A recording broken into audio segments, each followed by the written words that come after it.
গাদার মাংস খাওয়া হালাল কিনা এ সংক্রান্ত একটি প্রশ্ন আমাদের কাছে ছিল। এর উত্তর হচ্ছে জি হ্যাঁ, গাদার মাংস খাওয়া হালাল রয়েছে, তবে সে গাদাটি হতে হবে বন্য গাদা। গাদা মূলত দুই প্রকারের হয়ে থাকে। প্রথম প্রকার হচ্ছে বন্য গাদা, আর আরেক প্রকার হচ্ছে গৃহপালিত গাদা। গৃহপালিত গাদাগুলো হচ্ছে যে গাদাগুলো মানুষ পালন করে তাদের বিভিন্ন কাজে ব্যবহার করার জন্য, মাল সামান তার উপরে আরোহণ করানো বা কৃষিকাজে ব্যবহার করা ইত্যাদি কাজে এগুলোকে ব্যবহার করে, এবং ছোট থেকে এই গাদাগুলো মানুষ নিজে তার গৃহে পালন করে থাকে। আর আরেক প্রকার গাদা বন্য গাদা, সেগুলো হচ্ছে বনে বড় হয়, জঙ্গলে বড় হয়, এগুলোর মালিক কেউ থাকে না এবং এগুলো নির্দিষ্ট কোনো কাজেও ব্যবহার করা হয় না। তো এই প্রকারের গাদা খাওয়া হালাল রয়েছে। রাসূলুল্লাহ সাল্লাল্লাহু আলাইহি ওয়াসাল্লাম থেকে দু ধরনের হাদিস পাওয়া যায়। একটি হাদিস থেকে আমরা জানতে পারি যে গৃহপালিত গাদা তিনি নির্দিষ্টভাবে নিষেধ করেছেন, যেটা সহিহ বুখারীর মধ্যে জাবির রাদিয়াল্লাহু তাআলা আনহু সূত্রে বর্ণিত একটি হাদিস, যেখানে তিনি বলছেন, নাহা রাসূলুল্লাহ সাল্লাল্লাহু আলাইহি ওয়াসাল্লাম ইয়াউমা খায়বার আন লুহুমি হুমুরিল আহলিয়া।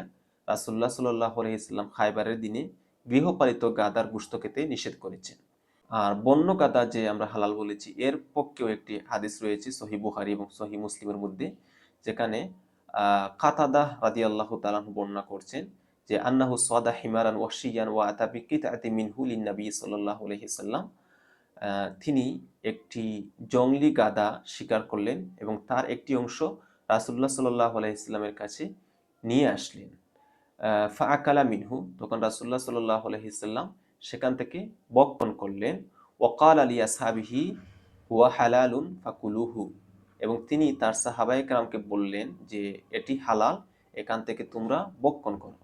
তো এই যে হাদিস, এটি প্রমাণ করছে জংলি গাদা যেগুলো রয়েছে সেগুলোর মাংস আমরা খেতে পারি, এক্ষেত্রে কোনো অসুবিধা নেই। এখন প্রশ্ন হতে পারে যে জংলি গাদা হালাল এবং যেগুলো গৃহপালিত গাদা সেগুলো হালাল নয় কেন? এর উত্তর হচ্ছে আসলে এটা রাসূলুল্লাহ সাল্লাল্লাহু আলাইহি সাল্লাম যেভাবে বলেছেন, হাদিসে যেভাবে এসেছে সেভাবেই আমরা এই হুকুমগুলো পালন করব। এখানে আমাদের পক্ষ থেকে এর উত্তর দেওয়া আসলে খুবই মুশকিল হয়ে যায়। তদুপরি আমরা কিছু কারণ বলতে পারি যে গৃহপালিত গাদাগুলো সাধারণত মানুষের পোষ মেনে থাকে, তারা তাকে আদর যত্ন করে বড় করে থাকেন এবং মানুষের বিভিন্ন ধরনের কাজে সাহায্য করে।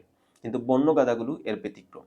কাজেই গৃহপালিত গাদাগুলোর ক্ষেত্রে এই হুকুম, যাতে মানুষ তার প্রয়োজনীয় বাহন খেয়ে না ফেলে, এটা দ্বারা মানুষের বিভিন্ন সাহায্য যেহেতু হচ্ছে, তাই তার প্রতি কিছুটা দয়াপরশ আচরণ করা।